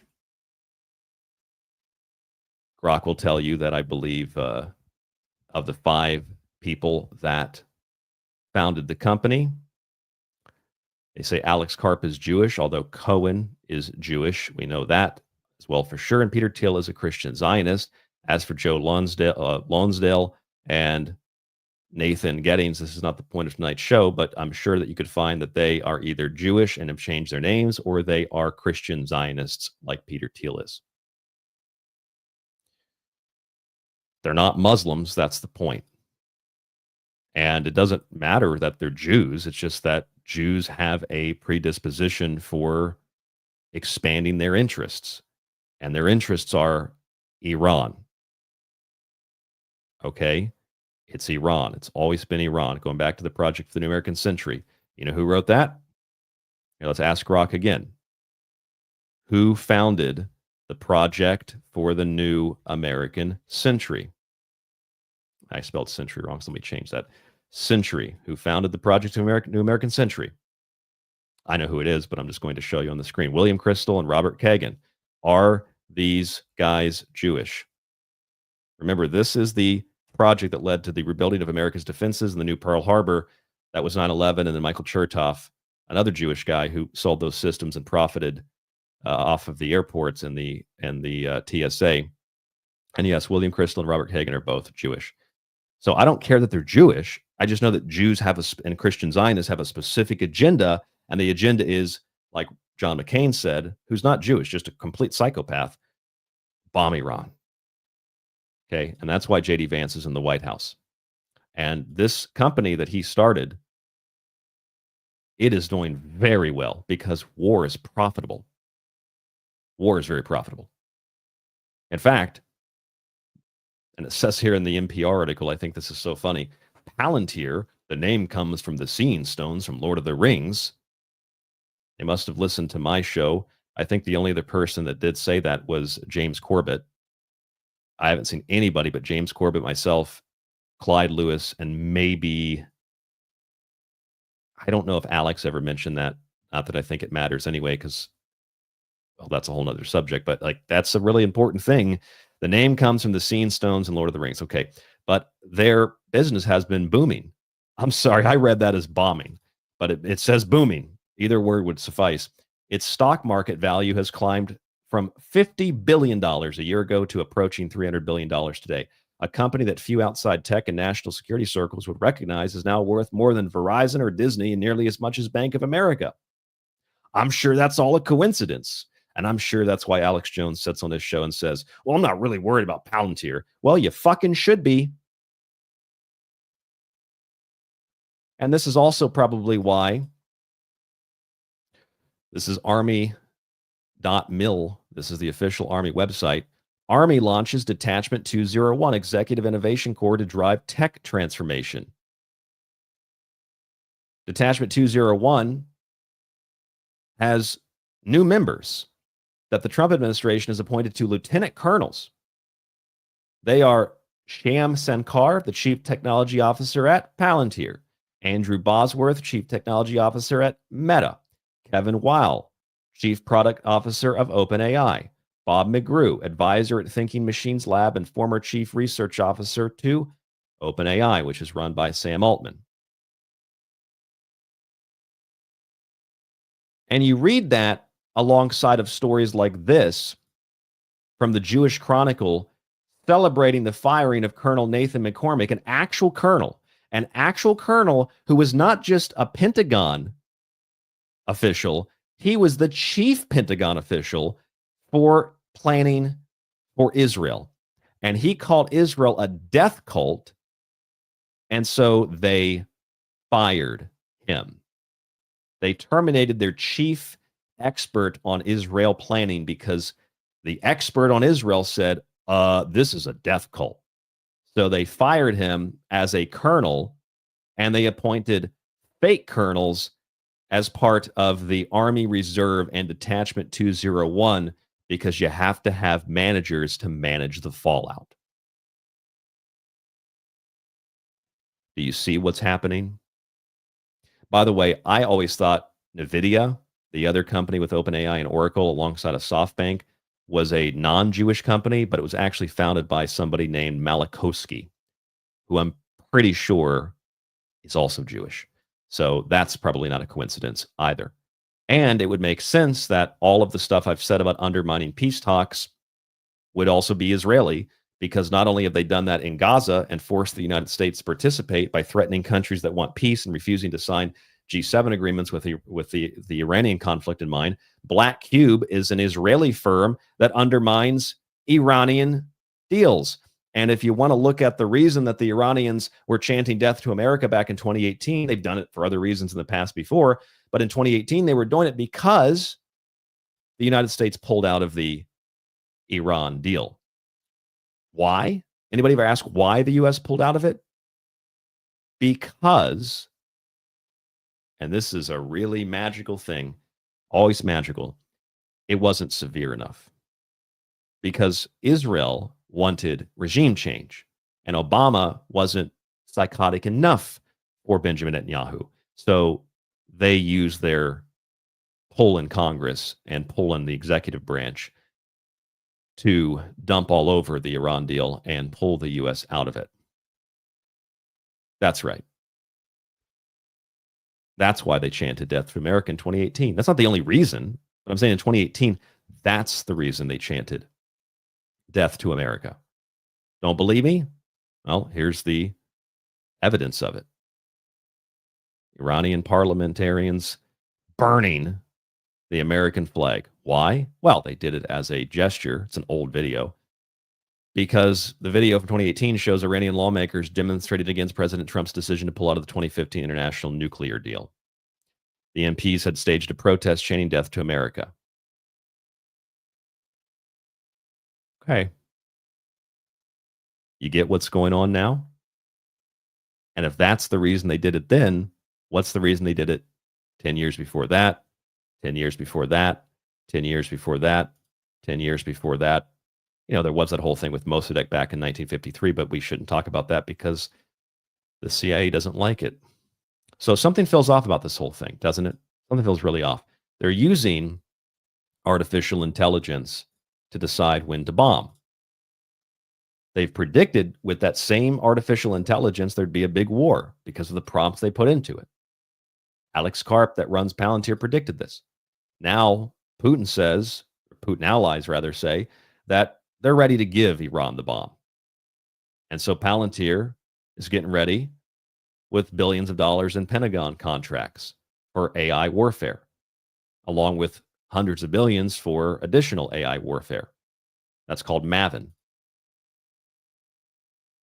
We know that the executive branch is backed by a vice president who was put into power by the guy that founded Palantir. Palantir stock has risen to $300 billion today, a company that nobody really cares about, but it's worth more than Verizon or Disney and more than or as much as Bank of America. And while they fire actual colonels who are experts, they install Army Reserve lieutenant colonels who work for Meta, OpenAI, and Palantir. That's the same OpenAI of the Stargate project that Trump, first thing he did in office was initiate the Stargate project. So something feels off about this whole thing, more than what's obvious. It seems like, it feels like it's more than just a production. Maybe something akin to a simulation with real-world consequences. It feels like an invisible war with Iran acting as nothing but a location for the simulation. It all just feels like a movie. Could be War Games, Wag the Dog, or television shows like Fallout. Did you hear what J.D. Vance said about what is happening in Iran? Last night on the show, I don't know if it broke live, but we heard about it live on air last night. J.D. Vance said that the 12-day war, which again wasn't a war, but now it's a war, but they got peace. So it's not a war when they're waging it, because that looks bad. But when they get peace, then it was a war that they stopped, but that they also started. So you can try to figure that one out, as I said earlier, but okay, anyway. It's not a war, but it is a war. Okay, we're not at war, but we are at war. Okay, so it's not a war if we're waging it, but it is a war when we get peace, or a war we started, essentially. Okay, so point is, J.D. Vance said that this was a reset moment. It's a reset moment. Here's Real Clear Politics reporting that. The 12-day war was an important reset moment for the entire region. Now, that's an interesting thing to say, because that's not just like game talk, like resetting a system. That's also World Economic Forum, which Tulsi Gabbard is a member of, World Economic Forum pandemic talk, right? That's like the great reset of the World Economic Forum talk. Something that I don't need to show you evidence of, but if you're watching the video, there's the great reset. And I thought that was peculiar in and of itself. And then we learned about the 2 weeks before. If you didn't know before, we learned about the 2 weeks. For those of us who knew, the 2 weeks before Trump made a decision, which is kind of like 2 weeks to curb the spread of COVID, right? 15 days to slow the spread, said the White House. That's kind of strange, isn't it? Some people are even attempting to, by the way, contact their relatives in Iran, and they're unable to get a hold of them. We'll get to that in just a moment. But you know, the whole COVID thing was like an invisible virus, right? Remember that? Invisible virus? Maybe we should get to the whole Iranian robotic call thing now, because according to the Associated Press, people are trying to contact their relatives and they're receiving weird voice messages that say they're unable to connect them. That's the Associated Press. Remember the show I did last week where I said it's almost like none of this is happening. Like I said this on the show, if you were to call someone in Iran, remember I said this? Call someone in Iran and they answer the phone and you say, hey, are you okay? Are you safe? I heard we're bombing your country. And they said, bombing my country? What are you talking about? It's all over the news in America. They said we were dropping bombs on you. Like, dude, I'm right in the middle of Tehran. There's nothing going on. I thought, maybe that's what's happening. And then I read this. A woman tried to call her mom in Iran. A robotic voice answered the phone. When Ellie, a British Iranian living in the United Kingdom, tried to call her mother in Tehran, a robotic female voice answered instead. Hello, hello, the voice said. Then asked in English, who is calling? I can't hear you, the voice continued. It's English imperfect. Who you want to speak with? I'm Elisa. Do you remember me? I think I don't know who you are. Ellie, 44, is one of 9 Iranians living abroad, including in the UK and the US, who said they have gotten strange robotic voices when they attempted to call their loved ones in Iran since Israel launched airstrikes on the country a week ago. 5 experts with whom the Associated Press shared recordings said it could be a low-tech artificial intelligence, a chatbot, or a pre-recorded message to which calls from abroad were diverted. Now, the most logical assessment here is that Israel is really good at this stuff, and they're preventing the outside world from making contact with people in Iran because they don't want the truth of what's happening there to get out. That's the most logical conclusion. My assessment beyond that is where my mind goes, because I said on the show last week that this whole thing seems so fake, almost as if contact has been cut off from Iran completely, or that maybe there was never contact to begin with, almost like an invisible war is being waged, kind of like the one that was waged against an invisible virus. In other words, a great reset in Iran, just like COVID. 2 weeks, that's the deadline, just like COVID. Nobody really knowing what's happening in Iran, fighting an invisible war, just like with COVID. I'm not the only one who's noticed this. In fact, I believe I said it on my show before this video, but Thomas Massey said the exact same thing. He said that 3 bombings to neutralize Iran might be 2 weeks to slow the spread. This isn't an act of war I find ludicrous. This is a hot war. There are 2 nations, Israel and Iran, trading volleys of missiles every night, every day, and we're co-belligerent now in this war. I mean, the vice president went on to say that they needed to act now because there was a narrow window. And if they waited, it could have been too late. And they needed to stop the proliferation of weapons of mass destruction. Do you not share that concern? No, I don't share that concern. But I have another concern, and that is that 3 bombings to neutralize Iran may turn out to be the 2025 version of 2 weeks to slow the spread. This could turn into a protracted, prolonged engagement, and I'm here to represent the base of the MAGA party that got Trump elected. Yeah, but the base of the MAGA party that got Trump elected, they don't like Thomas Massie. They hate Thomas Massie. They really, really hate him. You notice that the weapons of mass destruction line was used again in that interview.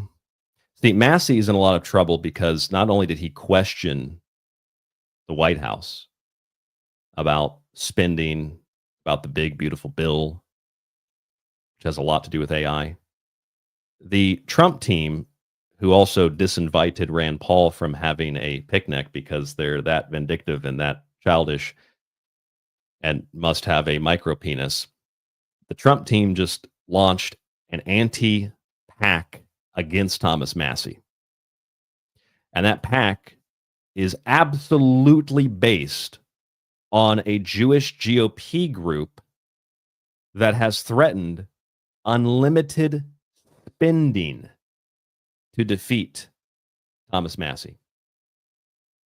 That's right. Here's NBC News.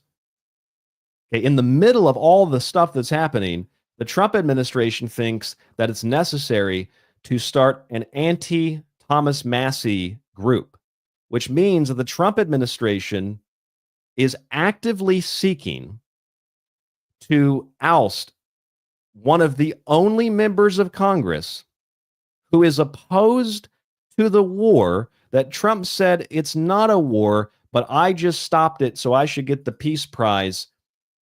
What did you stop? Oh, I stopped the war. I thought it wasn't a war. Well, it wasn't a war when we were waging it, but it is a war now that we've stopped it because we made peace. Even though the ceasefire is fake and the war was actually started by the people that created the perception of peace, which makes it even more deceptive that you're claiming to create peace when not only did you start the war, but there actually is no peace. So the man that said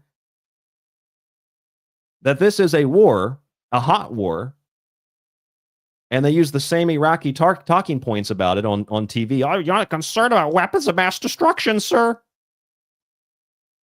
That guy is now being targeted by the Trump administration. That's June 22nd.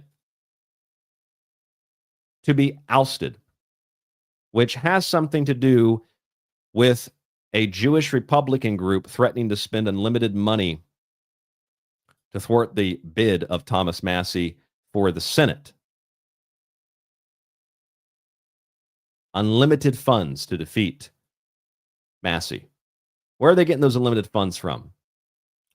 Probably international banking, probably the porn industry, probably the dating industry, probably the media, probably all the other areas that they have complete control of or virtually complete control of. The man who says let's not have war is not only being targeted, he's being targeted for removal from Congress. You want to explain to me how this is a matter of peace again? And then if you want to go a little bit further into all of this, Thomas Massie didn't just say this is war. Thomas Massie said, you know, that big, beautiful bill, that's a lot of wasteful spending. It's a lot of wasteful spending. Politico reported this on June 5th. Senate Commerce Republicans pitch Spectrum AI mega bill provisions. AI in the mega bill? What? There's AI in the bill? What are you talking about?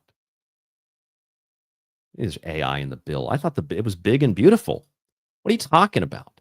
It's a big, beautiful bill. You don't like it? You don't like big, beautiful things. If you don't like it, you're not a patriot. If you don't like it, you're a libtard. Don't you like the big, beautiful bill? Let me show you the big, beautiful bill, folks, so that you can see what's in it, because the only person in Congress, I'd assume Rand Paul read it, and I think Marjorie Taylor Greene had buyer's remorse after she voted for it and was like, I didn't know that there was that thing in there about artificial intelligence. Then why did you vote for it? Because it's AI is all over this bill. You clearly didn't read it. But she's got a Southern accent, so it's okay if we go ahead and destroy America and let the AI technocrat lords take over. That's okay. I got a Southern accent, so it's all right, folks. I say that's just damn preposterous that you'd suggest that there's AI in that bill. I read the first 3 pages, and there's no AI mentioned. Actually, there is artificial intelligence mentioned all throughout the bill, including on the first couple of pages. Artificial intelligence is referenced on page number, maybe it's the top of page 4. Under the bottom, page 3, artificial intelligence and information technology modernization. Type in artificial intelligence. You can download the bill itself from the website I showed you, and you're going to get a whole bunch of hits. It's all over the place in this bill. Now, that doesn't mean that it's all bad, but you'll notice here that there's a lot of money allocated for artificial intelligence for Defense Department resources and shipbuilding. You'll notice that they're using, they want a lot of money for artificial intelligence that can be used. Here's $450 million for the application of autonomy and artificial intelligence to naval shipbuilding. So let's have autonomous Terminator robot ships. That's great. I'm sure all of this is all a coincidence, folks. Here's $250 million for the advancement of artificial intelligence ecosystems, $250 million for the expansion of cyber command artificial intelligence. That just sounds like Cyberdyne. $250 million for the acceleration of quantum benchmarking initiatives, $500 million for the expansion and acceleration of qualification activities and technical data management to enhance competition and defense industrial base, $400 million for the expansion of the defense manufacturing technology program, and $685 million for military cryptographic modernization activities. But wait, if you call in the next 10 minutes, you'll also get a moratorium. That's right, folks. Except as provided in paragraph 2, no state or political subdivision thereof may enforce during the 10-year period beginning on the date of the enactment of this act any law or regulation of that state or a political subdivision, therefore limiting, restricting, or otherwise regulating artificial intelligence models, artificial intelligence systems, or automated decision systems entered into interstate commerce, which, based on the context of the bill, also includes for like military applications, shipbuilding, etc., using automated systems to do all this work, including to run the military, which involves Palantir with their $1.3 billion deal that they just got on top of the hundreds of millions they got last year for the artificial intelligence system that identifies military targets and points. And by military targets and points, since that Maven system is a Palantir system, that would be the Alex Karp points, which include little children who are genetically more aligned to the ancient Israelites than are the Milikowski Jews of Israel that are from like Poland and the Caucasus, the Khazars, those little actual Israelites that are being slaughtered because, the devil and God don't make the end times easy to figure out who the good guys are. The people saying we're the children of light are actually the children of Satan. Those little kids are actually the targets of Maven, Palantir, Alex Karp, and the radical, hysterical, out of their mind Jewish state, which isn't really Jewish. When they use that term, it's meant to defame and demoralize and destroy the image of true Orthodox Judaism, which does not teach and does not preach the kinds of things that these people engage in on a daily basis. That's what the big, beautiful bill says. And when you're Thomas Massey and you say, well, that's what it says, you get ousted from Congress, or at least that's the goal of the Trump administration, which means that clearly, considering that Thomas Massey has taken $0 from AIPAC, the American Israeli Public Affairs Committee,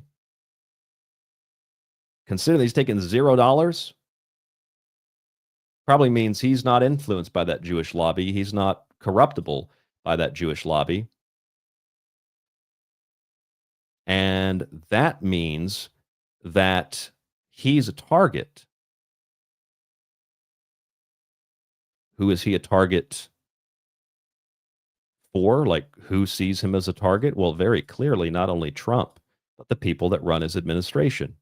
And the people that run his administration are Zionists and Jews who want to burst forth from the chest cavity of Uncle Sam like a xenomorph extraterrestrial. And Thomas Massey, who says, no war, none of this stuff in the bill, none of this wasteful spending. You got to go, Thomas. You can't sit here and say that kind of shit. You can't say this kind of stuff. What are you, an anti-Semite? You don't want to spend hundreds of billions of dollars on AI and turn it over to technocratic Zionists and Jews and other crazy psychopaths that want to destroy the world? What are you, some kind of anti-Semite? Bye-bye, Mr. Massey. Yeah, so much for Trump being about peace. He's not even at peace with his own party. He's waging war on the MAGA base.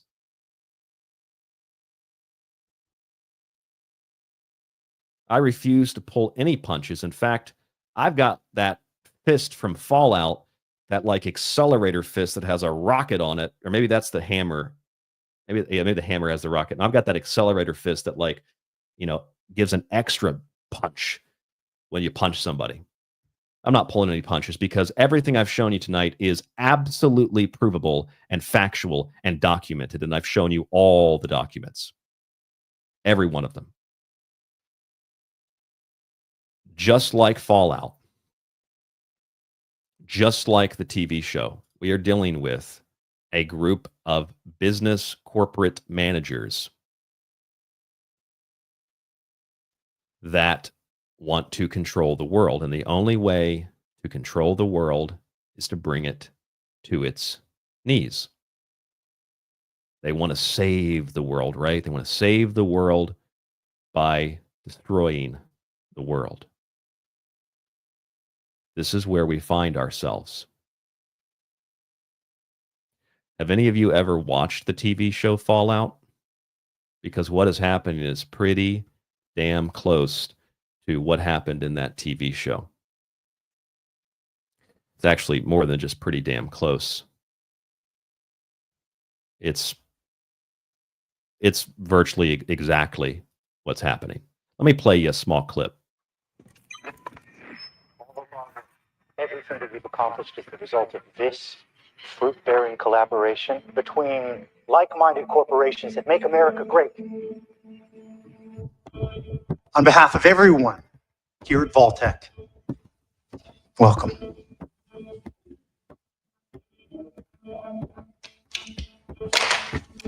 Let's call this what it is, bud. Your sales aren't up to snuff, and you need money. You're one to talk, Freddie boy. You could lose money running a casino. Our sales are fine. Sure, rumors of the peace negotiations have set us back a bit, but we're here to offer you an opportunity. We'd like to collaborate on some of our vaults. I don't get the vaults, but it's time to come out. What if people are still alive on the surface? There'll be Stone Age creatures probably eat whoever steps out of your vaults. That isn't an issue. Our vaults have the resources to survive for centuries. Meanwhile, our competitors, you know, every other human who isn't us, will be dead on the surface. Because after all, what is the ultimate weapon of mass destruction?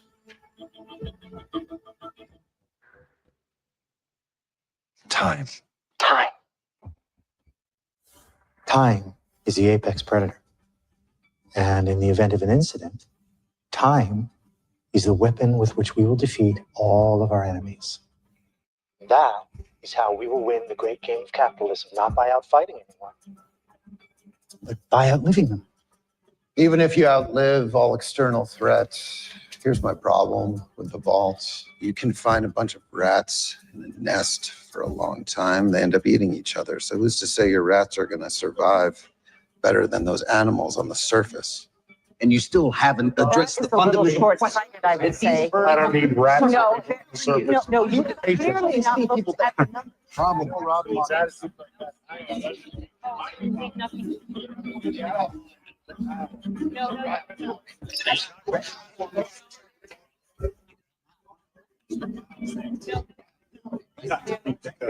If I could perhaps refocus the conversation.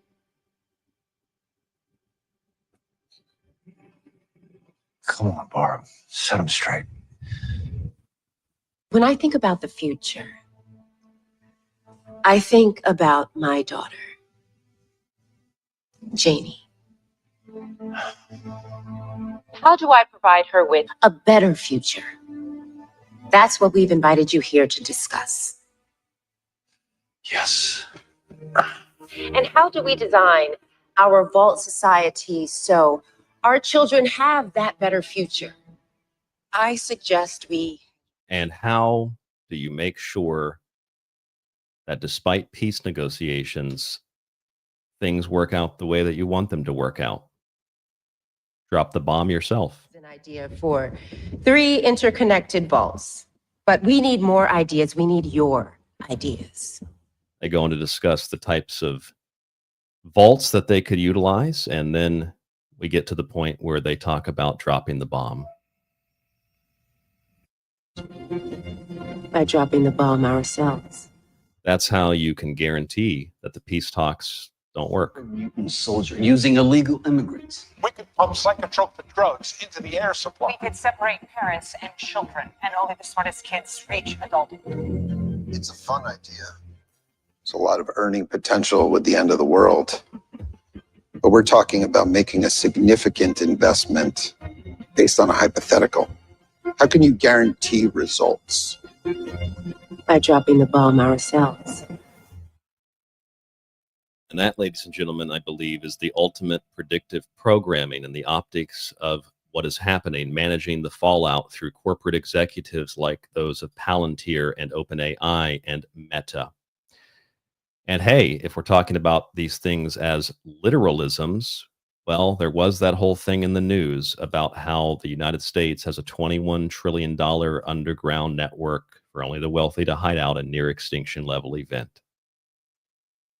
So I'm sure that, some people probably don't want to watch the world burn, but some people definitely do. I hope that what I've provided you tonight is informative, educational, and sounds rational to you. I hope that you see the evidence for what I've said, and I want to thank you all for tuning into the show. Only 2 hours tonight, not a giant marathon. I've got a lot of other plans today, but we'll be back on air tomorrow, Wednesday, Thursday, and Friday. tstradio.info. Please subscribe. Please grab a copy of one of my books. If you continue to do that, we will continue to be here and able to do these video shows on occasion, usually on Fridays, but also we can do them randomly like this if something else is going on in the world. But this is how you manage the fallout. Thank you to everybody in the chat. I'll go through these very quickly. Patriot Girl, One King, Matt, Armitage, Leonard, Jerry G, Joe Ryder, Kay Owens, Lancelot, Jackie. Yes, Jackie, you should watch the show. It's a really good show. Eric Schrock, I'm Just One Nut, Mr. Neff, Flux. I'm scrolling back through the list right now. There's a lot of listeners in here. If I can find any other new names that I've overlooked here at the very end of the show. Deborah, I know Joe Roop was here. Dave Cruz was here. And a whole bunch of other listeners. If I didn't mention your name, I acknowledge that, well, you're tuned into the show, including Edward Preston. Q Tyrants is here as well. And everybody else, thank you so much for listening. Chris is here. Thank you so much for tuning in. And, well, I don't know if I could play it because, well, I guess we're not monetized, so it doesn't really matter. I could play this to end the show tonight. Stay safe, stay informed, stay healthy. Please grab a book. Please subscribe. Please support the show in one of those ways. That keeps us on air. Thank you so much for tuning into the broadcast. tstradio.info, artiegable@yahoo.com. Hope you have a great night. Stay safe wherever you are in the world. And don't worry about the apocalypse. It's all in the mind. It's all the optics of Armageddon. Have a great night.